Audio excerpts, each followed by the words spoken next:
ألف لام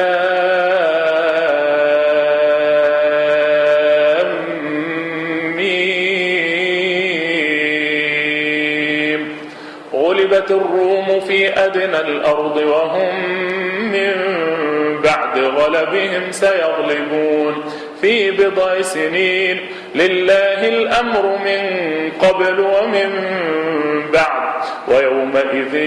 يفرح المؤمنون بنصر الله ينصر من يشاء وهو العزيز الرحيم. وعد الله لا يخلف الله وعده ولكن أكثر الناس لا يعلمون. يعلمون ظاهرا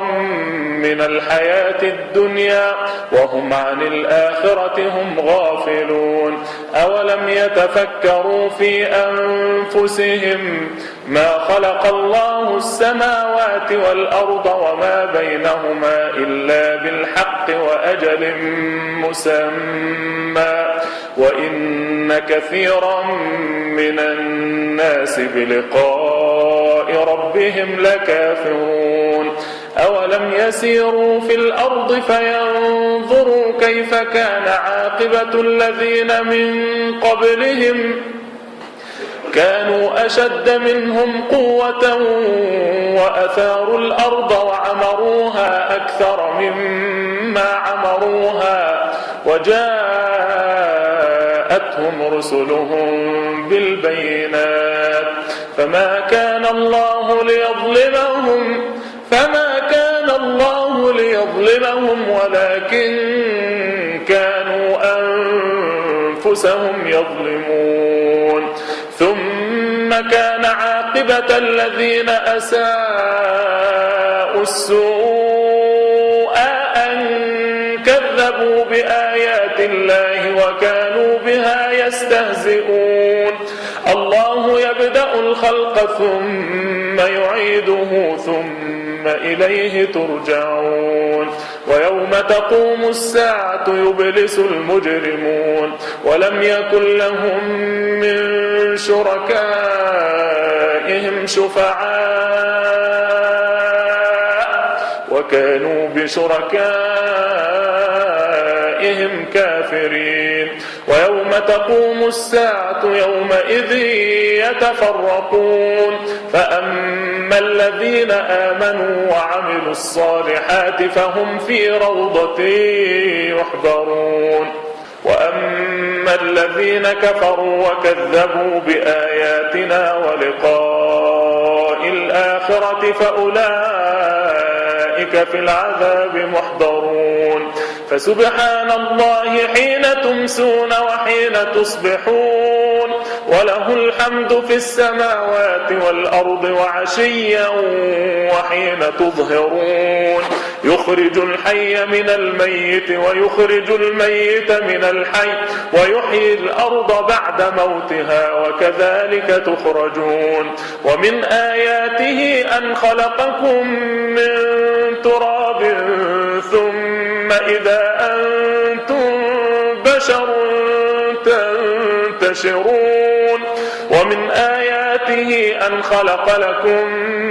من أنفسكم أزواجا لتسكنوا إليها وجعل بينكم مودة ورحمة إن في ذلك لآيات لقوم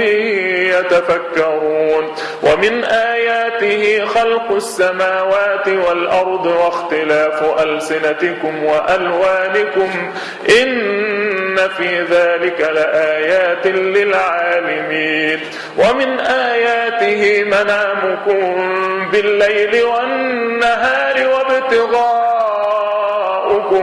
من فضله إن في ذلك لآيات لقوم يسمعون. ومن آياته يريكم البرق خوفا وطمعا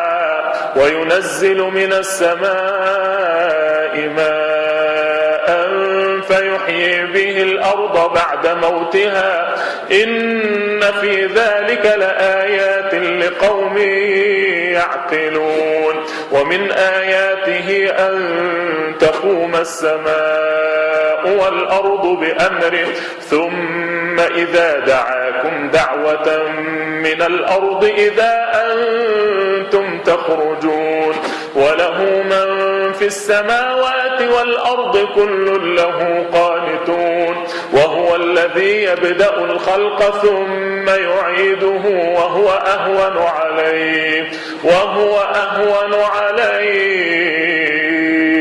وهو الذي يبدأ الخلق ثم يعيده وهو أهون عليه وله المثل الأعلى في السماوات والأرض وهو العزيز الحكيم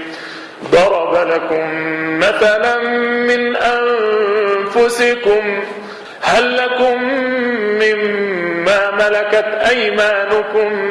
من شركاء فيما رزقناكم فأنتم فيه سواء تخافونهم كخيفتكم أنفسكم كذلك نفصل الآيات لقوم يعقلون بل اتبع الذين ظلموا أهواءهم بغير علم فمن يهدي من أضل الله وما لهم من ناصرين فأقم وجهك للدين حنيفا فطرة الله التي فطر الناس عليها لا تبديل لخلق الله ذلك الدين القيم ولكن أكثر الناس لا يعلمون منيبين إليه واتقوه وأقيموا الصلاة ولا تكونوا من المشركين من الذين فرقوا دينهم وكانوا شيعا كل حزب بما لديهم فرحون وإذا مس الناس ضر دعوا ربهم منيبين إليه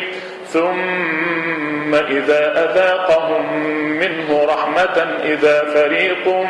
منهم بربهم يشركون ليكفروا بما آتيناهم فتمتعوا فسوف تعلمون أم أنزلنا عليهم سلطانا فهو يتكلم بما كانوا به يشركون وإذا أذقنا الناس رحمة فرحوا بها وإن تصبهم سيئة بما قدمت أيديهم إذا هم يقنطون أولم يروا أن الله يبسط الرزق لمن يشاء ويقدر إن في ذلك لآيات لقوم يؤمنون فآت ذا القربى حقه والمسكين وابن السبيل ذلك خير للذين يريدون وجه الله وأولئك هم المفلحون وما آتيتم من ربا ليربو في أموال الناس فلا يربو عند الله وما آتيتم من زكاة تريدون وجه الله فأولئك هم المضعفون الله الذي خلقكم ثم رزقكم ثم يميتكم ثم يحييكم هل من شركائكم من يفعل من ذلكم من شيء سبحانه وتعالى عما يشركون ظهر الفساد في البر والبحر بما كسبت أيدي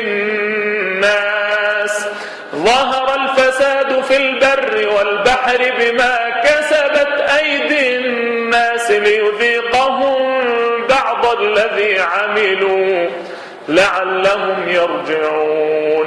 ظهر الفساد في البر والبحر بما كسبت أيدي الناس ليذيقهم بعض الذي عملوا لعلهم يرجعون قل سيروا في الأرض فانظروا كيف كان عاقبة الذين من قبل كان أكثرهم مشركين فأقم وجهك للدين القيم من قبل أن يأتي يوم لا مرد له من الله يومئذ يصدعون من كفر فعليه كفره ومن عمل صالحا فلأنفسهم يمهدون ليجزي الذين آمنوا وعملوا الصالحات من فضله إنه لا يحب الكافرين ومن آياته أن يرسل الرياح مبشرات وليذيقكم من رحمته ولتجري الفلك بأمره ولتبتغوا من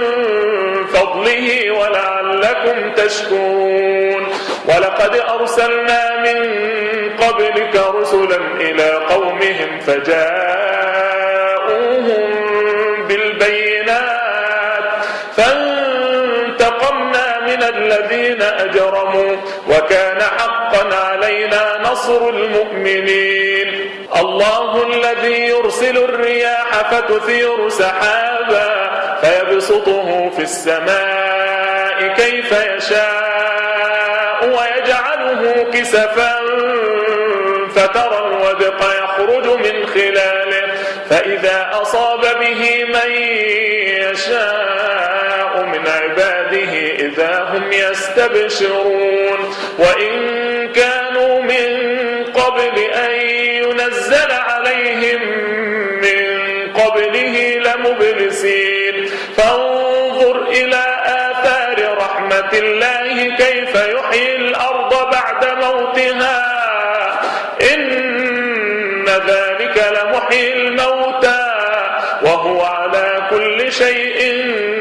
قدير ولئن أرسلنا ريحا